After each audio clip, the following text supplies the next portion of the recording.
ఆదిలాబాద్ పట్టణంలో కొనసాగుతున్న ROB RUB నిర్మాణ పనులను మరో 3 నెలల్లో పూర్తి చేస్తామని ఎమ్మెల్యే పాయల్ శంకర్ హామీ ఇచ్చారు. ఇక నిర్మాణ పనుల వల్ల ప్రజలకు ఇబ్బందులు ఎదురైనా సహకరించాలని కోరారు.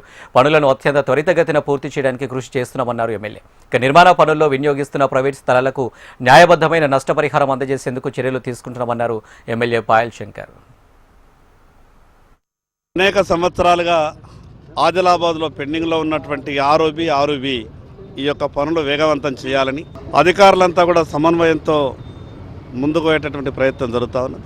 ఇప్పటికే కేంద్ర ప్రభుత్వం నుంచి పూర్తిగా ఆ యొక్క ల్యాండ్ అక్విజిషన్కు నిధులు కూడా వచ్చినాయి. మిగతా నిధులు కూడా ఇంకొక 3-4 రోజుల రూపాయల నిధులన్నీ కూడా వస్తూ ఉన్నాయి.